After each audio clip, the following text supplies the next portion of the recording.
कहानी है प्रयागराज की, जहाँ रिया पढ़ाई करने के लिए और अपने फ्यूचर को ब्राइट करने के लिए आगे की स्टडीज़ के लिए प्रयागराज जाती है। लेकिन उसने ज़िंदगी में भी नहीं सोचा होगा कि जो आगे उसके साथ होने वाला है वो उसकी ज़िंदगी को एकदम बदल के रख देगा। तो आज की कहानी रिया के ऊपर बेस्ड है। ये एक रियल इंसिडेंट है जो कि रिया के भाई ने हमारे साथ शेयर किया है, तो उसका हम धन्यवाद करते हैं। तो शुरू करते हैं। तो रिया 12 पास करके कंफ्यूज होती है कि उसे आगे की स्टडीज़ में क्या करना है, और सारे रिलेटिव्स और सबसे बातचीत के बाद वो डिसाइड यही होता है कि वो इंजीनियरिंग करे। तो प्रयागराज में हॉस्टल फाइंड करके और हर जगह जान पहचान और बातचीत करके कि कहाँ ज्वाइन करें, वो एक हॉस्टल के पास आती है जहाँ पे उसे हॉस्टल अच्छा लग रहा होता है, बढ़िया बना होता है। तो वहाँ पे वो एक हॉस्टल ले लेती है। हॉस्टल से कुछ ही डिस्टेंस में उसका कॉलेज की डिस्टेंस है, मतलब कुछ ही वॉकिंग डिस्टेंस में वो कॉलेज भी जा सकती है, वापस हॉस्टल भी आ सकती है। तो ऐसे ही हॉस्टल में उसके दिन चल रहे होते हैं, ऐसी नॉर्मल डेज चल रहे होते हैं। लेकिन एक रात ऐसी आती है जब उसकी ज़िंदगी बदल जाती है। तो दिवाली का समय था। तो दिवाली के समय हॉस्टल के सारे बच्चे अपने घर पे इंजॉय और मतलब फेस्टिवल के उससे बाहर चले गए थे। लेकिन हमारी जो रिया थी वो हॉस्टल में थी। उसकी दो फ्रेंड्स थी, एक का नाम था यशी और एक का नाम था खुशी। तो यशी तो चली जाती है, लेकिन जो खुशी होती है उसकी दूसरी फ्रेंड, वो उसी के साथ रहती है। और बाकी कुछ ना कुछ हल्के फुल्के एक हॉस्टल के बच्चे होते हैं जो नहीं जाते हैं। तो ऐसे ही हॉस्टल का चक्कर लगाते हुए टहलते हुए वो बातचीत कर रहे होते हैं। तभी रिया को भूख लग जाती है। तो जब रिया को भूख लगती है तो वो खुशी से कहती है कि चलो आप कुछ खा लेते हैं चल के, भूख लग रही, टाइम भी हो गया बहुत। तो खुशी कहती है यार अभी मैं बिज़ी हूँ, थोड़ा मुझे टाइम लगेगा आने में, तुम अपना जाओ और खाओ। तो जो रिया होती है वो थोड़ा वेट करती है, क्योंकि वो अकेले है और अकेले खाने में मज़ा नहीं है जो दोस्तों के साथ है। तो बहुत इंतज़ार करने के बाद और खुशी तब भी नहीं आ रही होती है। तो रिया कहती है यार कुछ ज़रूरी काम होगा तो हम लोग चलते हैं, कुछ खाए आते हैं चल के, वो बाद में खा लेगी। तो वो लोग ऐसे ही चले जाती है। रिया अकेले अकेले जा रही होती है, नीचे जाती है, खाने का खा के फिर वो ऊपर आती है, यही सोचते हुए कि यार ऐसा क्या काम था जो वो खाना भी नहीं खा रही है। कहीं ना कहीं एक उसको वो था कि ऐसा क्यों। तो वो ऊपर जाती है, उसके रूम में जाती है, रूम खोलती है। और जैसे ही वो रूम खोलती है तो वो देखती है कि जो खुशी है वो कोई धागा पकड़ी हुई है, इतना लंबा सा धागा पकड़ के घूर रही है उसको बार बार, बहुत गंदी तरीके से घूर रही है। और रिया डर जाती कि यार ये ऐसा क्या कर रही है। तो वो खुशी से डायरेक्टली पूछती है कि यार क्या कर रही हुई है, क्या देख रही हो। तो घूरते घूरते और बहुत गंदी सी ईविल लाफ्टर, मतलब एकदम डरावनी हंसी, जो रिया देख के बहुत ज़्यादा डर जाती है। वो कहती है कि यार इससे मैं अपने घर वालों को कंट्रोल कर सकती हूँ, मैं ब्लैक मैजिक करती हूँ। तो वो डर जाती है बहुत रिया, और उसे लगता है कि वो मजाक कर रही है। तो वो मजाक समझ के वो उससे इग्नोर कर देती है उसको एकदम, और अपना जाके बगल में बेड पे बैठ जाती कुछ देर के लिए। तो बेड पे बैठने के बाद वो उसका दिमाग चलता है कि यार चलो कुछ पढ़ लेती हूँ। उसका मन नहीं लग रहा था असल में रूम में उसके, तो वो पढ़ने बैठ जाती है। तो ऐसे ही टाइम बीतता रहता है, 3 बज जाता है। कहीं ना कहीं एक उसे अजीब सी बातें, अजीब सी फील आ रही थी उस रूम से, एक नेगेटिविटी, एक बैड वाइब आ रही थी जो उसे चैन से, मतलब एक तरह से जीने नहीं दे रही थी। ना पढ़ रही थी, पढ़ भी नहीं पा रही थी, कमज़ोरी सी लग रही थी, टायर्डनेस, सोने का मन था ना, और नींद भी नहीं आ रही थी। तो वो खुशी से कहती है कि तुम लाइट बंद कर दो, मैं सोने जा रही हूँ। तो वो लाइट बंद कर देती है। अब वो सोती तो उसे नींद भी नहीं आ रही है, वो लेटी तो हुई है लेकिन उसे नींद नहीं आ रही है। कुछ देर बाद, थोड़ी देर बाद उसे थोड़ी नींद आती है। वैसे ही विंडो से खट खट नॉक की आवाज़ आने लगती है। अब एक बार वो एकदम चौंक जाती, क्या हुआ। उठती है और धीरे से देखती तो उसे लगता है मेरे मन का वहम है, मैं सो रही थी, कुछ ऐसी एकदम से हो गया होगा। फिर से नॉकिंग की आवाज़ और कुछ हल्की फुसफुसाने की आवाज़ आती है। अब वो डर जाती कि यार ये क्या है, क्या फुसफुसा रहे, कौन है ये। तो वो तुरंत बाहर की तरफ जाती है, मतलब अपने बेड के उधर अपोजिट साइड, जहाँ पे वो उसका अलग बेड होता है, उसका अलग बेड होता है। तो जैसी वो जाती है तो उसकी ज़िंदगी बदल जाती है ये सीन देख के, क्योंकि ये सीन किसी को नहीं देखना चाहिए था। उसकी फ्रेंड खुशी बेड के ऊपर उड़ रही थी। क्या आप इमेजिन कर सकते हैं कोई इंसान बेड के ऊपर कैसे उड़ सकता है। वो एकदम डर जाती है और कोई वही खुशी बैठ के फुसफुसा भी रही थी, और वो बैठ के बिल्कुल बेड जैसे ये है तो इतनी डिस्टेंस पे वो उड़ रही थी, बहुत ऊंचे। खुश रिया एकदम डर जाती है और तुरंत भागते हुए खुशी की फ्रेंड के पास जाती है जो बगल वाले रूम में होती है। तो उससे कहती है यार ये देखो इसको क्या हो गया है, इसको देखो ज़रा, ये पता नहीं हवा में कैसे उड़ी। तो वो डर जाती है वो भी, तो ये क्या हो गया। तो जब वो जाती है उसकी फ्रेंड साथ में खुशी की, और रिया भी साथ में जा रही होती, तो जब दोनों बेड के पास जाते हैं तो वो देखते हैं कि वो तो आराम से लेटी हुई है, मतलब कोई दिक्कत ही नहीं है जो रिया कह रही थी। तो खुशी की फ्रेंड उसके पास जाती है, उसके मतलब सर पे हाथ रख के ऐसे ऐसे करके मतलब सहलाते हुए उससे पूछती है क्या हुआ, कुछ तबीयत ख़राब है क्या तुम्हारी। तो वो फिर से बहुत डरावनी हंसी में देखती है उसे, एकदम ईविल लाफ्टर, डरावनी हंसी। तो वो भी एकदम डर जाती है, रोने भी लग जाती है, और तुरंत वो भी अपनी रूम की तरफ भाग जाती है। और वो जैसी रूम के पास भाग रही होती है तो वैसी वहाँ हॉस्टल के जो सीनियर होते हैं, 2-3 सीनियर, मतलब एक सीनियर था और उसके पूरी पीछे गैंग टाइप में जो चलती रहती है हर हॉस्टल का एक सीन है, वो आके बोलने लगते क्या हो गया ऐसा। तो खुशी की फ्रेंड बताती है।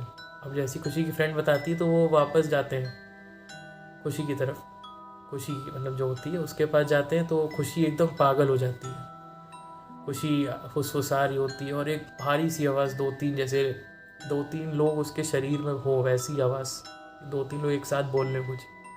और फिर वो जब वो बोलते हैं थोड़ा सा, तो वो सब क्या होती, खुशी चेस करने लगती, दौड़ने लगती उन सब की तरफ, अजीब अजीब तरीक़ों से दौड़ रही होती, उल्टा घूम के चल रही है, पैर उल्टे हो जाते, मतलब एकदम दौड़ी जा रही है, सब भाग रहे हैं, जितने भी हॉस्टल के बच्चे सब डर रहे हैं, एकदम दौड़ रहे हैं, सब अपना रूम बंद करे बैठे हुए हैं, और खुशी एकदम तांडव करे जा रही है, इधर उधर दौड़ना, और बिल्कुल डरा हुआ माहौल था वो।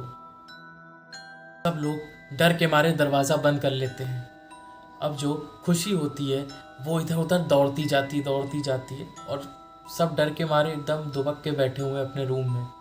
अब वो कोशिश यही कर रही होती कि वो सबको डराए, जितना हो सके उतना डराए धमकाए। तो वो जाती है मतलब हर जगह के नल शावर खोल देती है, चिल्लाती रहती है, और फिर रिया जहाँ पे होती छुपी होती वहाँ जाके खटखटाने लगती है, कहती खोल, तुझे बहुत मेरी चिंता थी, तूने मेरा भांडा फोड़ा है, ये सब मतलब बोलने लगती। तो 3-4 मतलब जो वो बोल रही होती उसकी आवाज़ बहुत भारी, और लग रहा होता है जैसे कि उसके शरीर में कोई 2-3 लोग हैं, अलग अलग तरीके की आवाज़ आ रही होती है, और रिया बहुत डर जाती है।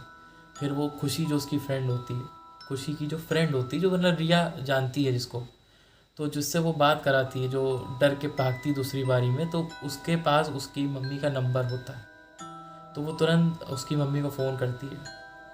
जैसे ही वो खुशी की मम्मी को फ़ोन करती तो वो सीधा उसकी मम्मी जब बताती सारी बातें, तो वो यही पूछती कि उसने काला धागा पहना है।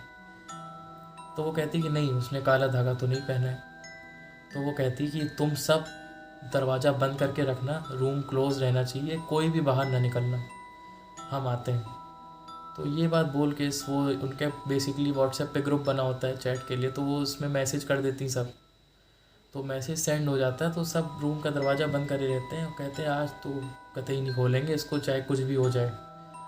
और वो ऐसे ही धीरे धीरे चलती रहती है, चिल्लाती रहती है, बहुत मतलब बहुत चिल्लाती है, बहुत डराती है, सबके दरवाज़ों पे जाके खटखटाती रहती है, मतलब एक दरवाजे पे खटखटाएगी 2-3 बार, फिर बगल में खटखटाएगी, सबको डराने की कोशिश करती है। और बोलने का तरीका उसका ऐसा कि जैसे उसके शरीर में 3-4 आत्माएं उसके शरीर में वास कर रही। तो ऐसे ही वो पूरे समय डराती रहती है, और सुबह का समय आ जाता है। अब जब सुबह का समय आता है तो उसकी मम्मी आ जाती है, और एक उसके साथ आदमी भी आता है उनकी मम्मी के साथ। तो वो उसके रूम में जाते हैं जहाँ पे वो चली जाती है अंदर, सुबह के समय थोड़ा पहले वो चली जाती है, वहाँ लेट जाती है। तो वहीं पे जाते हैं और 1 घंटे तक वो रूम क्लोज रहता है।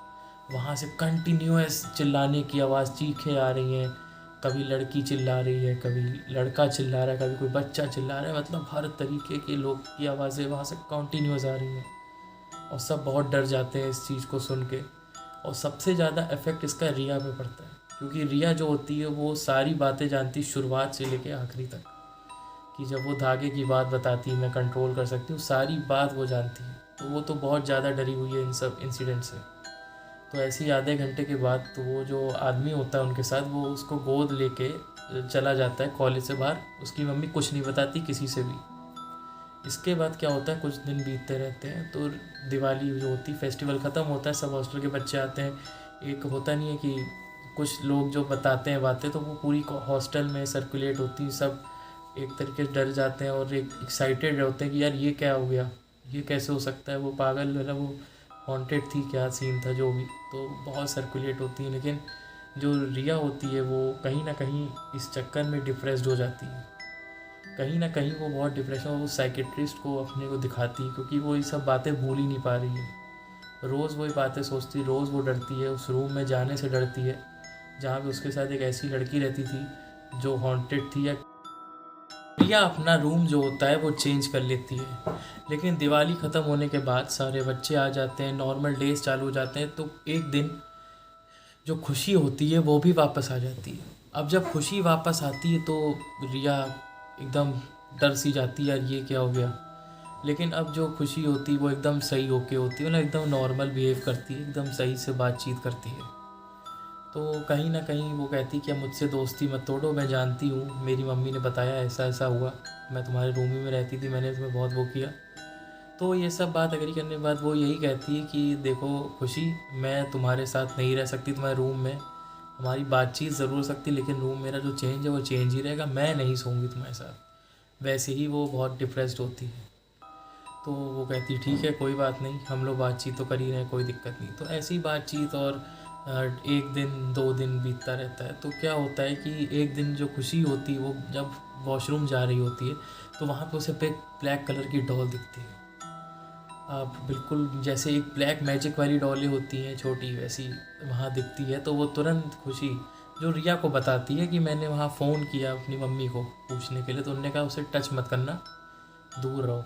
और खुशी यही बताती कि इस समय ब्लैक मैजिक बहुत ज़ोर शोर से चलता है, दिवाली के समय बहुत केसेस बढ़ जाते हैं, ब्लैक मैजिक बहुत होता है, तो तुम इसको छूना मत। वो रिया को राय देती कि ये सब छूना मत, हम ही नहीं छुएंगे इसे। तो वो कहती ठीक है, तुमने जो बोला ठीक है। तो जो खुशी होती है वो रिया से ये कहती कि यार मुझे बहुत डर लग रहा है इन सब चक्करों में, हमेशा ऐसा हो भी चुका है, तो मुझे अपने साथ रूम में लिटा लूँ, मैं अकेले नहीं लेट सकती, बहुत डर लग रहा है मेरे को। तो वो एग्री हो जाती, वो कहती ठीक है, तुम लेट सकती हो मेरे साथ। तो जो रिया होती वो खुशी के रूम में चली जाती है, मतलब फिर से जो उसका पुराना रूम था बेसिकली वहीं चली जाती है लेटने। तो जब वो लेटी होती है तो जो खुशी होती वो पहले तो बातचीत होती है, जब वो लेट जाती है तो वो ऐसी पोजीशन में लेटी हुई है, एकदम बिल्कुल ऐसे पोजीशन में लेटी है और लगातार पंखे की तरफ घूर रही है, लगातार घूरती जा रही है। और फिर धीमे धीमे जो रिया है वो घूर देख रही है, वो एक तरीके से डर रही है कि यार ये तो फिर से वैसी चीज़ें हो रही हैं जो पहले हो रही थी। अब वो एकदम से फुसफुसाने लगती है, फिर से वो बातचीत करने लग जाती, फुसफुसाने लगती है, वो डर जाती है। अब वो बहुत जब डर जाती तो एकदम से रिया उठती, कहती यार मैं पानी की बोतल लेके आ रही हूँ, ज़रा एक मिनट आती हूँ, कि उसे ये ना लगे कि वो डर के भाग रही है।